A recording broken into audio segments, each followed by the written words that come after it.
Bueno, chicos, vamos a continuar con esta parte de ideología. Estábamos viendo los sistemas políticos y cómo afectan los sistemas de salud. Bueno, para el caso particular del sistema mexicano, pues todos sabemos que hubo una conquista, ¿no?, de los españoles hacia los mexicas, ¿no? Entonces, durante la época colonial, durante el siglo XVI al siglo XVIII, se inicia esta toma de conciencia de que hay problemas de salud con la población aborigen. Y esto era porque para los aborígenes tener contacto con enfermedades como el sarampión, la viruela, la parotiritis, fiebre amarilla, influenza, eran cosas nuevas. Esos eran virus que venían del viejo mundo. Entonces se generaron epidemias muy severas, algo un poco similar a lo que nos está pasando el día de hoy con el coronavirus.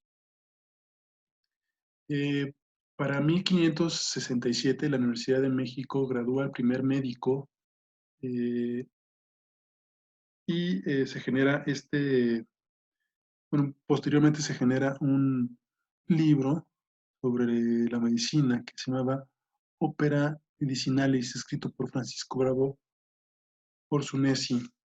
Y bueno, aquí les muestro parte de la obra, ¿no? Aquí el dibujo, la imagen del lado derecho es la obra. Durante el siglo XVII y XVIII se acepta la medicina tradicional mexicana, o sea, se empieza a describir en los códices, no los códices de los aztecas, sino hay códices como el códice mendocino, escrito por españoles que van describiendo todos los avances científicos y la botánica que tenía las culturas milenarias mexicanas. Sin embargo, siempre se conserva la medicina universal, la medicina llamada occidental, ¿no?, proveniente de Hipócrates, ¿no? Durante la época preindependiente, estamos hablando de 1800 a 1810, la expedición del doctor Francisco Javier de Balmis es un éxito en México. Esto es favorecido porque en el entonces gobernador, ¿no?, el virrey de Iturrigaray, perdón, eh, favorece que se dé la inmunización de su hijo. Estaba presente la epidemia de la viruela y se tenía este conocimiento sobre que había forma de inmunizar o generar un antídoto, pero también se tenía miedo. Fíjense qué chistoso. O sea, 1800, y estamos hablando del miedo a las vacunas y todavía tenemos ese problema, ¿no? Pero bueno, estaba este problema, ¿no? Y el virrey, como tenía confianza en este avance científico, pues llamó a eh, gran parte de los profesores universitarios, a la parte de la realeza, a la gente del cabildo, o sea, los que en eso entonces eran los diputados, ¿no?, los jueces, a la nobleza, para que vieran cómo se inmunizaba a su hijo y que él no tenía ningún problema y que esto representaba pues un antídoto, ¿no?, en contra de la viruela. Bueno, posteriormente, pues, en 1917 se inicia una nueva era con la Constitución Política de Querétaro, cuyo artículo 73 confía en la salubridad general de la República a los poderes nacionales y se crea el Departamento de Salubridad Pública y el Consejo de Salubridad General. La Constitución agrega los derechos sociales a los derechos individuales y en el artículo 123 establece las bases fundamentales para la seguridad social de los trabajadores. Esto quiere decir que, bueno, se dan prestaciones a los trabajadores como cuestiones de salud, como cuestiones de pensiones, ¿no? Aquí se sustentan las bases.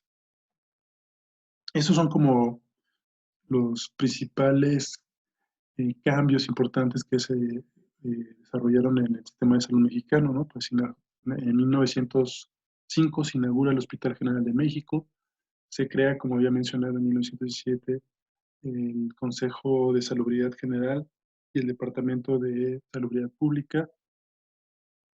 En 1937, la creación de la Secretaría de Asistencia Pública, porque se llamaba asistencia porque antes era como una pequeña como ayuda, ¿no? A los pobres y situaciones de... Por eso tenía ese concepto de asistencia pública, ¿no?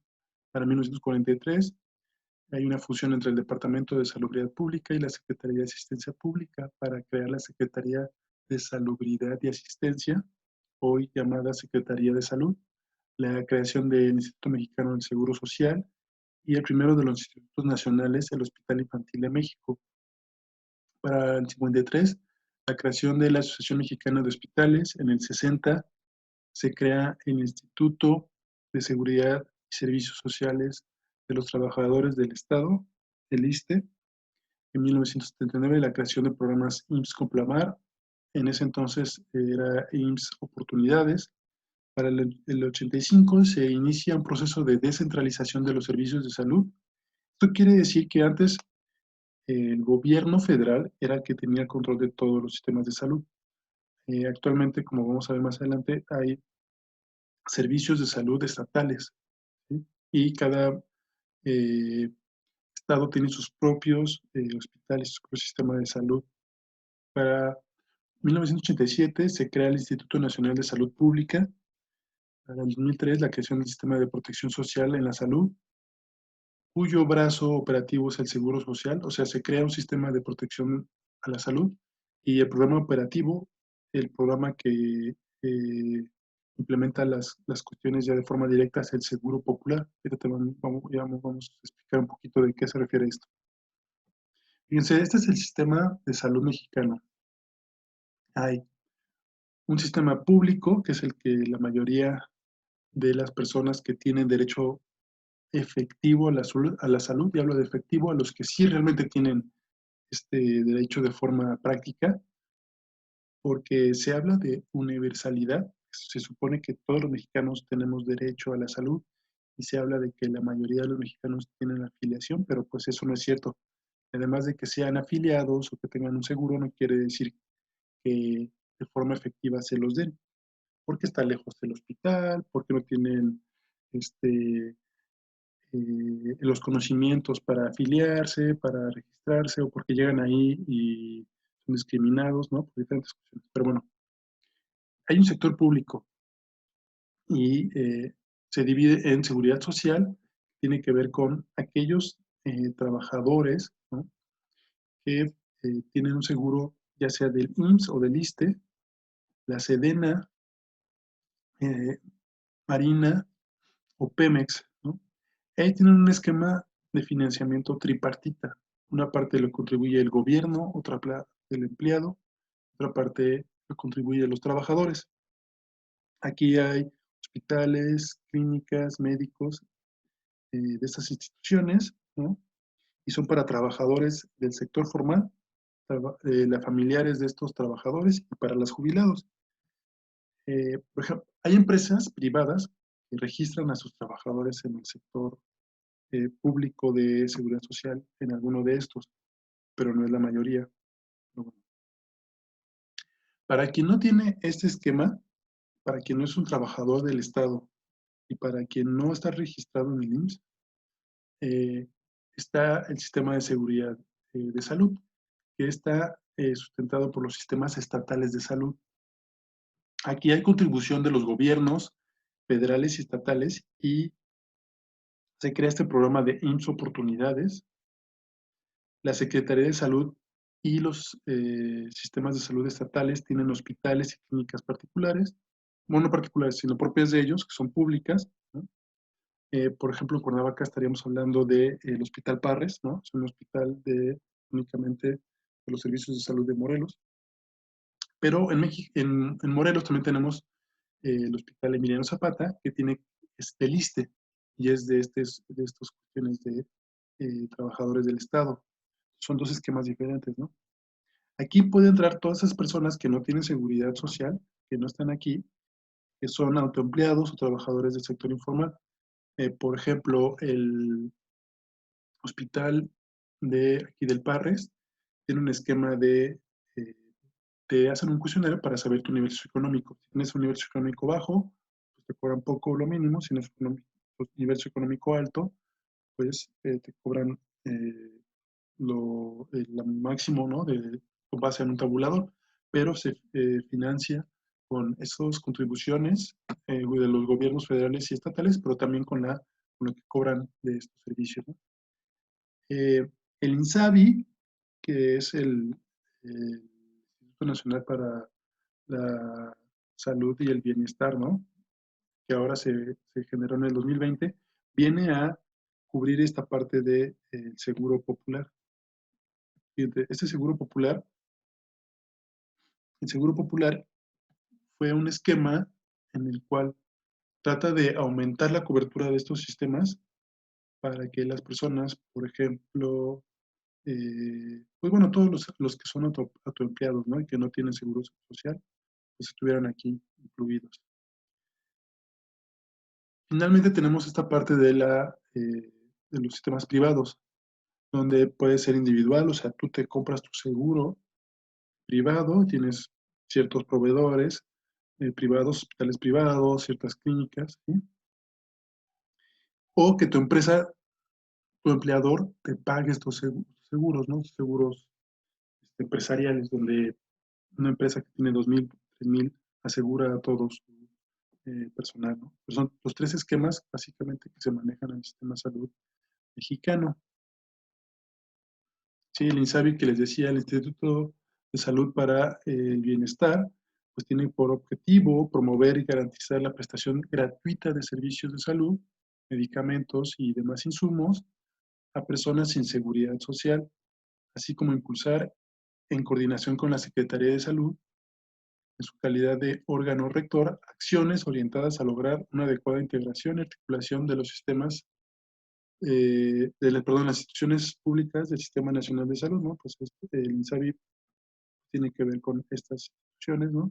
Se plantea que pueda estar coordinado con todas. De hecho, dentro del siguiente punto dice celebrar y proponer convenios y instrumentos jurídicos. O sea, van a ser leyes y normativa que les permita tener convenios con todas las instituciones públicas y federales para asegurar el cumplimiento de esto, ¿no? De darle salud, medicamentos y todos los insumos a la gente que no tenga seguridad social. A ver, ¿por qué les estoy platicando esto dentro de lo que vimos de ideologías de salud? Pues porque particularmente México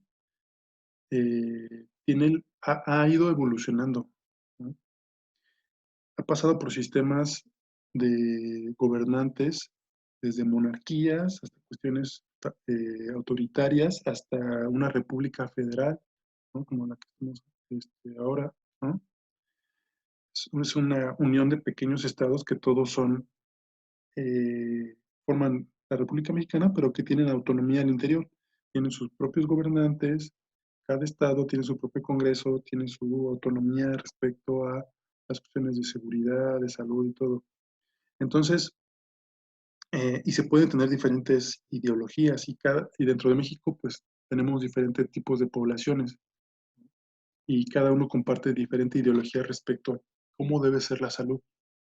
Hay esta visión medicalista, ¿no? O medicalizada, que te dice o que plantea que pues, si una persona quiere tener salud, pues es a través de un medicamento, ¿no? Entonces nos esperamos a que ya tenga la enfermedad y con alguna intervención quirúrgica, algún medicamento o algún dispositivo médico como un láser o alguna otra cuestión tecnológica, pues yo restablezco su salud, ¿sí? Pero, y bueno, y manejan la salud como una cuestión tal vez industrial, ¿no? O mercantilista, ¿no? O sea, es algo que tiene un precio y que se lo podemos dar. Pero bueno, dentro de estas cuestiones de si son privadas o públicas, pues hay también diferentes ideologías. Hay quien busca un financiamiento de todos de forma comunitaria, porque eso es básicamente lo que es esto. Cuando estamos hablando del sistema público, las contribuciones del gobierno, pues son impuestos, ¿no? Del empleador, que es la persona que está dando trabajo, y los trabajadores, ¿no? Entonces cada quien está dando una parte para financiar esta salud.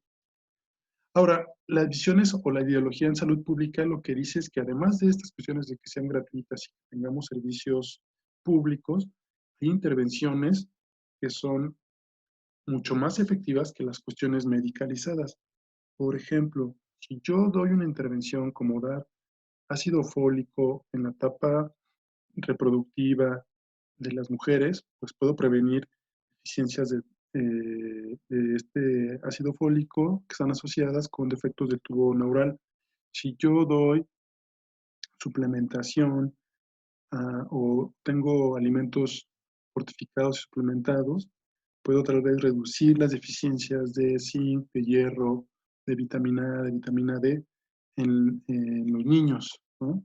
Entonces, si por ejemplo, en lugar de eh, hacer cuestiones muy sofisticadas, hago un esquema de quitar todos los elementos que hagan proliferar a los mosquitos, como por ejemplo el que haya cacharros en la casa con agua, donde prolifera el mosquito, el Aedes aegypti, pues son medidas comunitarias y de salud pública, ¿no? Y bueno, otra de las ideologías que también vemos muy reflejada en el sistema mexicano es que la salud es un derecho humano. ¿Y cómo lo vemos reflejado? Pues lo vemos en la Constitución, ¿no? En los artículos que hablan sobre las garantías individuales como un derecho. Y también el artículo cuarto también habla del derecho a la alimentación, ¿sí? Y es un derecho que es responsabilidad del Estado y asegurar que todos los mexicanos tengan algo con que alimentarse. Entonces, bueno, esto viene relacionado con los alimentos, ¿no? Porque piensen en gobiernos, por ejemplo, como el de Cuba, ¿no? El de Cuba es un gobierno, o el de China, ¿no? Que son gobiernos muy autoritarios, ¿no? Entonces, esto te limita las garantías individuales o los derechos o las cosas que puedes tú elegir. Si un gobierno es autoritario, pues te dice, estos son los alimentos, esto es lo que se va a comprar, no se puede comprar más de esto, no se puede comprar más de otro. Ahorita, por ejemplo, en la cuestión de la pandemia, hemos visto que restringen mucho las cosas en ese tipo de lugares y nadie puede decir nada porque es una cuestión autoritaria. Piensen igual en la cuestión de los alimentos. Si los alimentos en mi país son muy caros porque mi gobierno les puso impuesto, pues no me está permitiendo comprar esto de forma tan fácil. Puede ser que eso me beneficie o eso no me beneficie. Pensemos en el impuesto al refresco aquí en México. Pues a través de una norma, a través de un instrumento jurídico, se está cumpliendo una ideología que dice, bueno, pensamos con nuestras ideas de los científicos y de los gobiernos es que el refresco es un daño o hace un daño a la salud y ya tenemos evidencia científica. Y entonces esta ideología salubrista o de protección a la salud se traduce en una normativa, en una ley que tiene que ver con la ley de eh, recaudación fiscal, ¿no? Que genera un impuesto especial a ciertos productos como los industrializados, comida chatarra y las bebidas azucaradas. Entonces me está el gobierno limitando mi capacidad de compra a través de un impuesto porque me sube el precio. Puede ser bueno o malo, pero bueno, eso es una traducción de una ideología sanitaria hacia una cuestión normativa que ya después se vuelve una política, ¿sí? Bueno, la alimentación pues va más allá de la nutrición. A través de la alimentación pues nos nutrimos, pero además también nos comunicamos y nos expresamos con otras personas, nos relacionamos, evidenciamos nuestro estado de ánimo, ¿sí? Nuestra cultura, nuestra capacidad creativa. No comemos todo lo que es biológicamente posible, ¿sí? Esto quiere decir que hay partes del alimento que no consumimos, aunque pudiéramos consumirlo, pero no lo consumimos porque hay otros factores como tanto económicos, políticos, sociales o ideológicos, que en este caso es lo que nos estamos centrando, condicionan la elección de nuestros alimentos. Bueno, estas ideologías alimentarias han ido evolucionando a través del tiempo, desde los orígenes pues, del hombre, a través de esta cuestión de las religiones que ustedes ya expusieron, pues hablaban de mentalidades, por ejemplo, como la cristiana, que generó una diferenciación entre carnívoros y vegetarianos. Se creía que, bueno, que los vegetales o los cereales o el pan era para el hombre y que la carne o los sacrificios de animales era para Dios, ¿no? Entonces había que ir como una cuestión ideológica de qué es puro y qué es impuro. Entonces estamos hablando de una ideología religiosa asociada a la alimentación. Es una creencia respecto a la alimentación.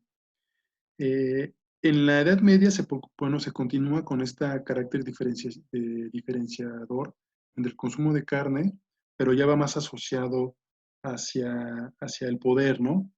Porque se hablaban de diferentes clases sociales, esto que ya les comentaba, ¿no? Entonces era como muy lógico para ellos que que tuviera más poder pues era el que comía más carne, ¿no? Los campesinos eran los que debían de consumir pues frutas y verduras y cereales y la gente con más poder adquisitivo era quien consumía la carne, ¿no? Y entonces se convirtió la carne tenía un valor por excelencia, ¿no? Bueno, eh, durante el siglo V se fueron generando pues guías alimentarias, ¿no? Las primeras guías dietéticas y estas guías le daban un valor muy importante a la carne. Esto fue influyendo en el poco conocimiento, ¿no? En el conocimiento científico que se iba acumulando, pero también en el conocimiento del vulgo, ¿no? O de la opinión común de todas las personas, ¿no? Entonces se empezó a considerar como que este era un alimento que era algo natural que el hombre consumiera. De hecho, hasta la fecha, pues, sigue esta discusión, ¿no? Que si las personas debemos de consumir o no una dieta que incluya alimentos de origen animal, ¿no? Pero bueno, esta ideología o estas creencias se fueron fortaleciendo. Y entonces, según estas ideas, la carne tenía el poder de nutrir el cuerpo, endurecer los músculos y darle fuerza al guerrero. Y esto le daba la legitimidad para ejercer poder, ¿no? Entonces, si alguien te veía comiendo carne, pues aguas, ¿no? Porque seguramente es muy musculoso, muy fuerte, ¿no? Y bueno, a partir del siglo XIV, pues ya estaba bien establecido esta calidad, ¿no? De la carne, ¿no? Pero lo fueron asociando también con la calidad de las personas. Entonces ya se fue convirtiendo más bien en un símbolo de riqueza, de estatus, ¿no? Los campesinos eran los que pues tenían menos calidad para la sociedad, ¿no? Y entonces comían cuestiones vegetales. Y en cambio los burgueses y la nobleza comían alimentos de origen animal y porque su calidad era superior, tenían más poder, tenían más opulencia. En el siglo XIV y el siglo XVIII, con el surgimiento del Renacimiento, esa ideología alimentaria en torno al consumo de carne se hizo cada vez más consciente, ¿no? La burguesía se apropió de esta cuestión porque se fue entremezclando o se fueron compartiendo cuestiones culturales y alimentarias, la aristocracia con la clase burguesa, ¿no? En el siglo XIX, durante este siglo, se origina el capitalismo y es cuando toma el poder la burguesía, ¿no? Y entonces la burguesía o la clase acomodada o los ricos, si quieren llamarlo, ¿no? Empieza a tomar el consumo de carne como indicador de estatus, ¿no? Y entonces se consideraba la carne como un alimento civilizador. Era elegido no por su contenido nutricional ni porque tenía ni que fuera alto en proteínas, sino porque ser un indicador de eh, un consumo privilegiado, un consumo para ciertas personas solamente. Bueno, ¿qué pasa con la cuestión médico-nutricia? Eh, pues durante el siglo XIX resultaba poco importante que existieran ya conocimientos sobre los efectos nocivos de la carne o sobre otros nutrimentos que fueran importantes, como las vitaminas, que sabemos que las vitaminas, ¿no? Pues muchas veces están presentes en los alimentos de origen vegetal, ¿no? En frutas y verduras. Entonces, no obstante esto, pues no se tomaba en cuenta y se seguía considerando eh, que la carne era el alimento más nutritivo, ¿no? No obstante que durante el siglo XX los estudios de nutrición siguieron avanzando y orientando hacia la determinación de valores calóricos y de cantidades de energía provenientes de los alimentos. Pues se fue avanzando y se fueron generando estudios que tenían que ver con la pobreza, la nutrición, la deficiencia del trabajo. Después, en 1920, se genera la preocupación para definir un estándar o una dieta adecuada o una dieta normal. Se empieza a relacionar la nutrición con la agricultura, la economía y la salud pública.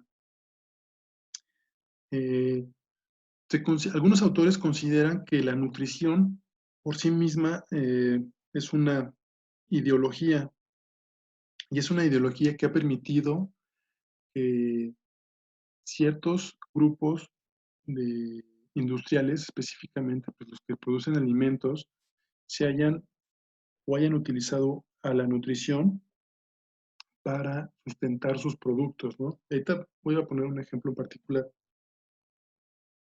Esta pirámide fue una de las pirámides más, o representaciones alimentarias o guías alimentarias gráficas más conocidas en el planeta, ¿no? Fue desarrollada en 1992 por el Departamento de Agricultura de los Estados Unidos y lo que vemos es una base muy grande de cereales y cereales no integrales, ¿no? O sea, son cereales refinados. Y esto se debía a que, o se considera que se debió a que había un exceso de producción o una gran producción de cereales en Estados Unidos.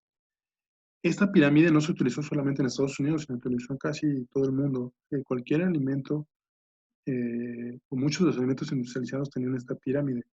Máxime cuando se generó el Tratado de Libre Comercio, ¿no? Entre Canadá, Estados Unidos y México, nuestro país, empezaron a llegar productos de estos otros países y tenían esta pirámide. Entonces, esta fue la primera guía que nosotros utilizamos para decir qué era lo que debíamos de comer. Entonces, en ese sentido, por eso se habla de una ideología nutricia, ¿no? Entonces, la idea de consumir muchos cereales en el desayuno, por ejemplo, ¿no? Estas cuestiones de Kellogg's, ¿no? Aquí vemos a la pirámide, esta pirámide nutricional que es idéntica a esta, nomás que con otro color, y esto lo sufrimos, pues, las generaciones posteriores al Tratado de Libre Comercio, ¿no? Mi generación estaba muy habituada en las mañanas, no, todavía debe estar habituada al consumo de leche y de cereales en la mañana, ¿no? Cereal de Kellogg's, ¿no? Bueno, ¿qué pasa con la nutrición en México? En 1935 eh, se hace la creación de la Oficina de Higiene de la Alimentación, que al año siguiente pasó a ser la Comisión Nacional de Alimentación dirigida por el doctor Olascuaga. Esta comisión duró hasta 1942, cuando el propio Olascuaga, bajo el gobierno del general Manuel Ávila Camacho, planea la organización del Instituto Nacional de Nutriología, el cual empieza a operar de forma normal o sistemática a partir de 1 de enero de 1943, bajo la dirección de Francisco P. Miranda. Para el 49 empezaron a revelarse los componentes químicos del maíz. ¿Por qué es importante esto, no? Pues ya teníamos una tradición milenaria sobre la alimentación con base al maíz, ¿no? Basada en subproductos del maíz, pero por esta cuestión de que se empezaron a ver que había pobreza y desnutrición en México y ese instituto empezó a ver estas deficiencias, eh, pues se consideraba que teníamos que también que conocer qué pasaba con el maíz, ¿no? Si era un alimento adecuado o no adecuado. Y se empezó a ver que tenía pues, aminoácidos y vitaminas importantes, ¿no? Tenía triptofano, ácido fólico, niacina, riboflavina. Y entonces esto fue lo que protegió a muchos de los pobladores mexicanos de la pelagra, ¿no? La pelagra es esta deficiencia de niacina, pero como el maíz pasaba por un proceso de nixtamalización, ¿no? Que generaba que se liberara este triptofano, ¿no? Reducía el riesgo de pelagra en los mexicanos, ¿no? Pero bueno, Pese a estos descubrimientos, los médicos de la época consideraban que la tortilla pues no era un buen alimento, ¿no? Y debería de agregársele eh, alimentos de origen animal, ¿no? O sea, básicamente tenía que hacerse un taco de pollo o de res para que fuera un alimento adecuado, ¿no? Y este discurso oficial se mantuvo, ¿no? Durante muchos años, ¿no? De la adopción de alimentos de origen animal como la carne, como la leche, y en lugar de impulsar como alimentos tradicionales de la dieta campesina, dieta indígena.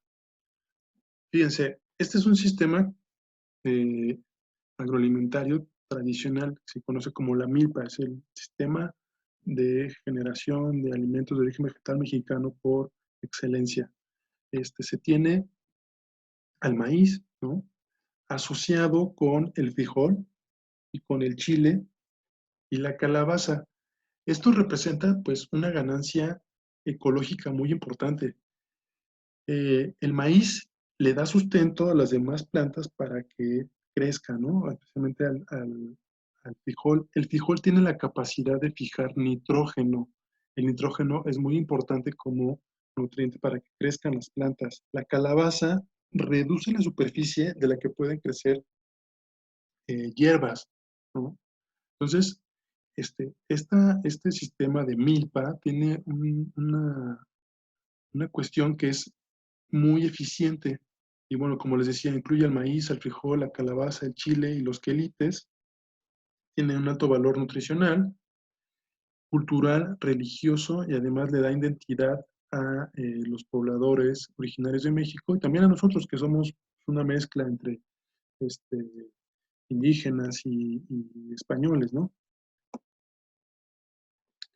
Actualmente, en esta cuestión de la identidad de las personas mexicanas, pues quiero comentarles que hay una fiesta en Morelos, en el municipio de Totolapan, que se llama la Fiesta del Maíz. Y entonces se hace esta ofrenda con los alimentos a los 4 puntos cardinales, ¿no?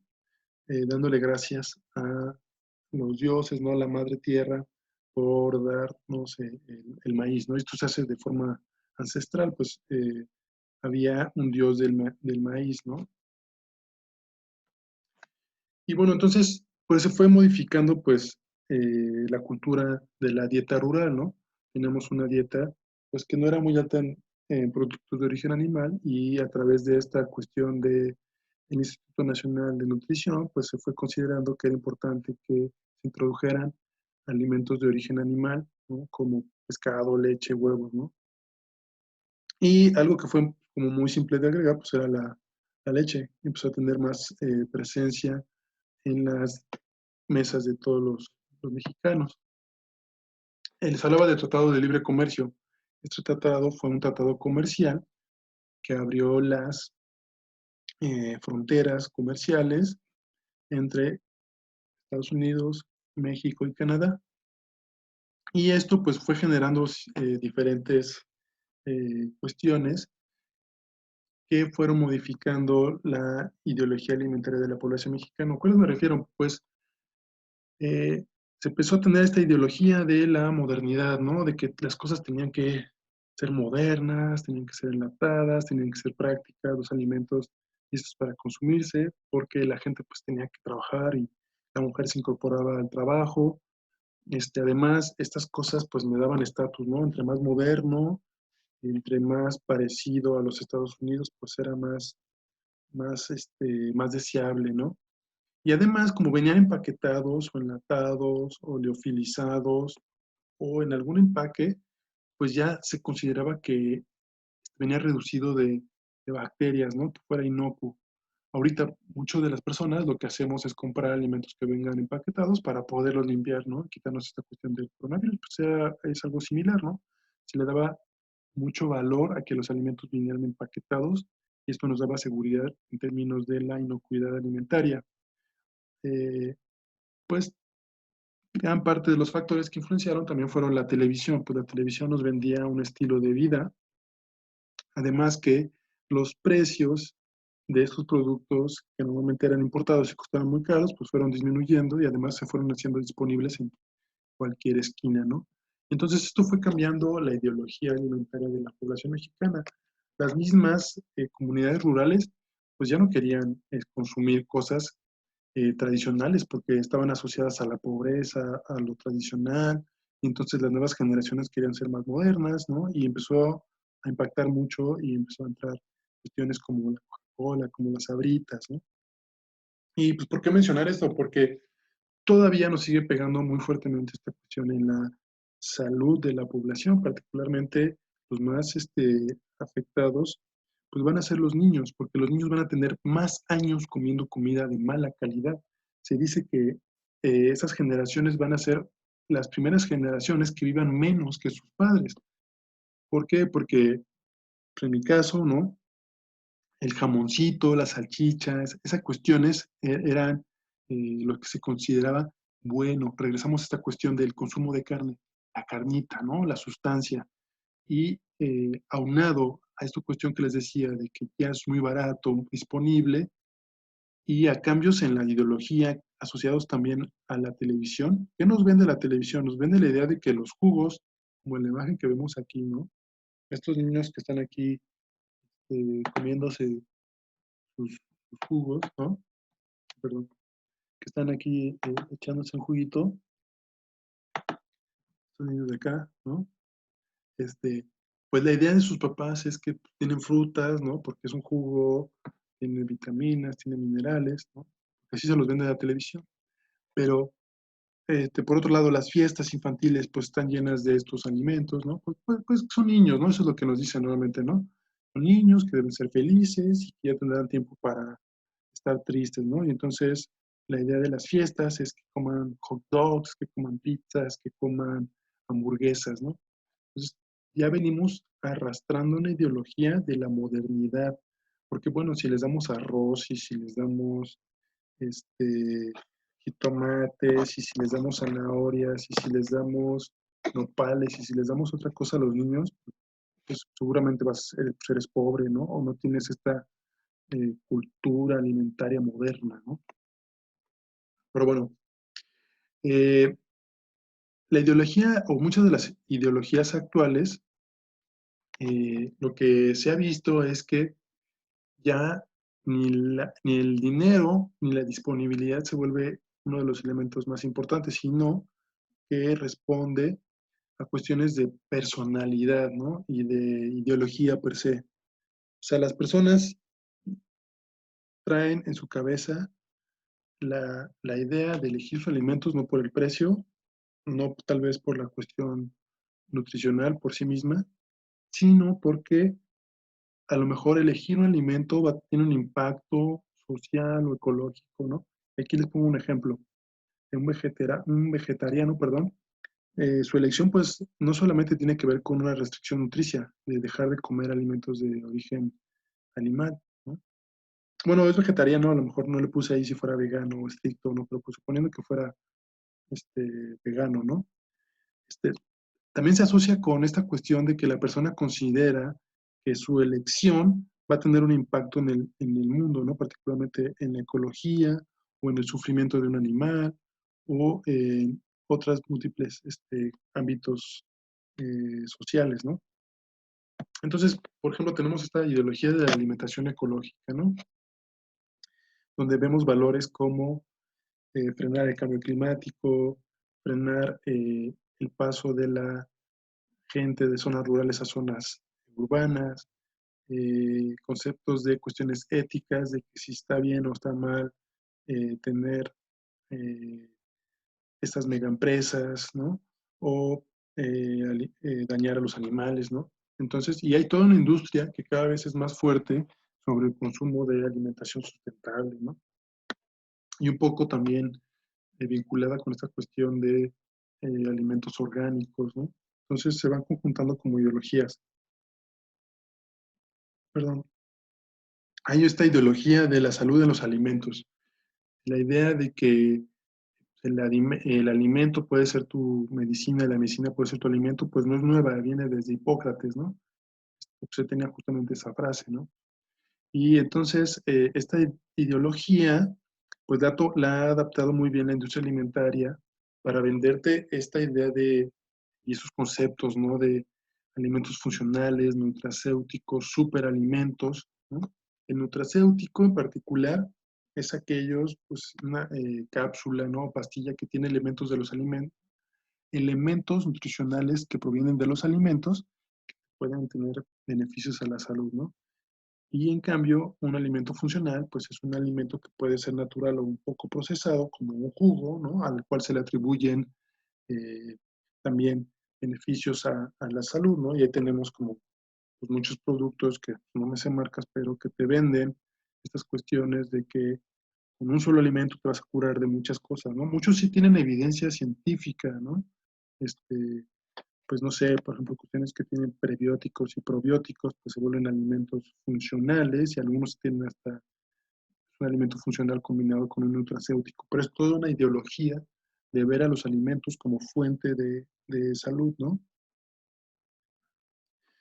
La ideología asociada a las cuestiones hedónicas y de la felicidad. Esto es muy explotado pues por muchas de estas marcas de alimentos en la industria, que lo que hacen es hacer referencia a que estamos aquí en el mundo para ser felices y disfrutar, entonces no te venden un producto per se, sino te venden una sensación, ¿no? Y entonces, eh, también esto no es nuevo, ¿no? Pues tenemos culturas como la cultura italiana, ¿no? El dolce far niente, el arte de no hacer nada, que te dice que disfrutes la vida, ¿no? Y hay muchas culturas, también la nuestra, la mexicana, pues, que dicen que somos las más felices y todo. Bueno, esta ideología de ser feliz, más allá de otras ideologías que pudieran ser como ser exitoso o ser rico, o sea, lo que sea, aquí la ideología es ser feliz, entonces se tiene una creencia de que eh, el alimento pues me va a hacer feliz. Y entonces hay una cultura alrededor del pastel, alrededor de la Coca-Cola, con el mole, con las fiestas, ¿no? Y entonces esta también es otra cuestión que se comparte entre las personas y que es muy difícil quitarle o cambiarle a las personas eh, hábitos alimentarios cuando tienen la creencia de que se debe venir a este mundo a disfrutar en exceso, ¿no? O sea, sentir los placeres sensoriales de el sabor, de la textura. Hay también ideologías que se contraponen, ¿no? A lo que veíamos, de lo conveniente, cuestiones de practicidad, cuestiones de listo, porque pues yo soy una persona que tengo que trabajar y tengo que ir a la escuela, entonces esos alimentos tienen que ser prácticos, pero sin dejar de ser tal vez nutritivos, entonces tenemos pues, ensaladas ya listas o pastas o bebidas como el Ensure, ¿no? Que ya tienen una mezcla de todos los nutrientes, ¿no? Y también esto ha sido muy explotado por la industria alimentaria, ¿no? Ahora, tenemos también ideologías, porque recuerdo que les mencionaba, ¿no? La ideología son ideas o costumbres o cultura o roles que comparten un grupo social en particular. O sea, grupos sociales eh, tradicionales, ¿no? Que tienen sus ciertas o sus particulares representaciones de conocimiento y las actitudes que van aprendiendo de generación en generación. Estos conocimientos les indican no solamente qué cosa sí es un alimento y qué cosa es algo tóxico y qué cosa no se debe comer, sino también cómo se debe de comer, cuándo se debe de comer y cómo prepararlo, ¿no? Y algo importante es que cada grupo social ve su propia ideología alimentaria, sus propias prácticas, sus propias guías de alimentación como algo normal. Cualquier cosa que se desvíe, que sea desvirtuado, que sea diferente a esta forma de comer o a estas ideas o a estas costumbres alimentarias, pues se rechaza por considerarse ajena o extranjera, ¿no? Entonces, una de las ideologías o de las costumbres que se han visto en las cuestiones de los alimentos es esta consideración entre la dualidad, ¿no? Del yin y el yang, o del caliente y el frío, ¿no? Y entonces, en Latinoamérica, en el sur de Asia y en China, se ha visto esta cuestión respecto a la temperatura de los alimentos. Por ejemplo, la infertilidad se asocia con una matriz fría, ¿no? Entonces, ¿cómo la podemos curar? Pues con un té de hierbas que es caliente. El embarazo, por ende, es caliente y, por lo tanto, se deben evitar los alimentos fríos, ¿no? pero es raro porque de repente para algunas culturas latinoamericanas, ¿no? Prehispánicas, el maíz es frío, pero si le agrego agua y lo cocino ya se vuelve caliente, ¿no? Entonces no siempre es por el alimento, sino también por la forma de cocción. Vean, por ejemplo, en Puerto Rico la mujer debe de evitar los alimentos calientes, ¿no? Algunas mujeres eh, evitan el consumo de hierro y otros micronutrientes por considerarlos calientes. Una de las cosas que ellos asocian entre los alimentos calientes es que si comes alimentos calientes te va a salir el niño rojo, ¿no? A lo mejor con salpullido, ¿no? Entonces, son costumbres asociadas a la alimentación que también debemos de entenderlas y explicárnoslas o saber cuál es el origen para poder llegar a un punto de acuerdo con las personas, ¿no?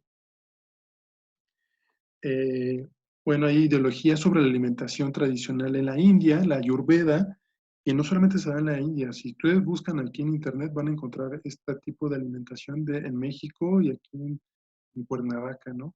Donde se habla de ciertos elementos que componen al ser humano, ¿no? La tierra, el agua, el fuego, el aire, que también están presentes en los alimentos, ¿no?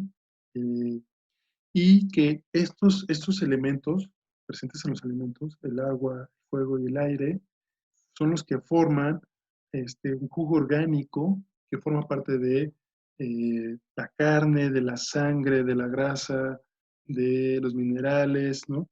De hasta el semen, de la leche materna, de todas las cosas que están en el organismo, vienen formadas por estos humores, ¿no? Este, y pues hay ciertos sabores que aumentan, ¿no? Estos diferentes alimentos, ¿no? Por ejemplo, eh, el aire se ve incrementado por los sabores astringentes o por los alimentos que tienen sabor astringente, amargo, ¿no? Y ácido. Pero eh, se ve disminuido por los alimentos salados, ¿no? O dulces. En cambio, el fuego se ve incrementado por el ácido, por lo salado y lo amargo, ¿no? Entonces, hay diferentes sabores que me van a generar más o menos humores y me van a dar diferentes composiciones, ¿no? Pero bueno, ¿cuál sería una de las consecuencias de no conocer estas ideologías, de, sobre todo las tradicionales? Pues hay un ejemplo muy particular en la India, ¿no? Donde los doctores les recomiendan a sus pacientes, pues o les han recomendado que se tomen un medicamento con leche. Aquí también en México es común, ¿no? Como para proteger el estómago, o esta ideología, ¿no? Creencia de que, pues te puede ayudar un poquito al estado nutricional, ¿no? Pues entonces ya si estás propiciando que mejore su salud con un medicamento, pues también le damos un alimento nutritivo, ¿no? O simplemente se le recomienda para que la gente se acuerde, ¿no? Porque es una costumbre tomar leche, entonces cuando vas a tomar leche, pues tomas tu medicamento. Sin embargo, lo que ha pasado es que muchos de estos pacientes en la India asociaban o tenían estas creencias de los alimentos calientes y fríos, y entonces la leche la consideraban como un alimento frío, y entonces y que consideraban que mitigaba el efecto nocivo del medicamento, o sea, que como que el medicamento tenía un efecto secundario, a la hora de tomármelo con leche, me aminoraba el efecto calórico del medicamento y entonces era bueno no tomarme la leche. Pero veían que los pacientes dejaban su tratamiento incompleto porque no tenían posibilidades económicas para seguir comprando la leche y entonces decían, bueno, hijo, es que no tengo para comprar la leche, pero la leche es fundamental en el tratamiento. O sea, si me tomo el medicamento que me va a generar calor, tengo que tomarme a fuerzas la leche que me va a generar frío. Entonces, como no tengo para la leche, pues tampoco voy a comprar el medicamento. Entonces, lo que se ve aquí es un efecto negativo, ¿no? En la adherencia al tratamiento. Si no conozco yo la persona y sus creencias en salud y en alimentación, difícilmente va a llevar de forma adecuada todas las recomendaciones que yo le dé. Además, puede tener creencias totalmente contrarias a las recomendaciones que yo le estoy diciendo, creencias religiosas o respecto a los beneficios o prejuicios de un alimento, y entonces no los va a cumplir porque le estoy alterando sus creencias o le estoy generando un choque, ¿no? Entre sus creencias y lo que yo le estoy recomendando. Esto, pues fíjense, ¿no? O sea, hay muchos niveles de creencias o de ideologías. Hay ideologías de ciertos grupos, pero también los grupos de grandes capitales utilizan las ideologías para vendernos cosas, ¿no? Entonces, básicamente esto es como el tema de las ideologías alimentarias, pero quería darles como un marco general de qué es lo que estaba pasando con la salud y cuáles son los conceptos de ideología. Pues bueno, chicos, nos estamos viendo. Gracias.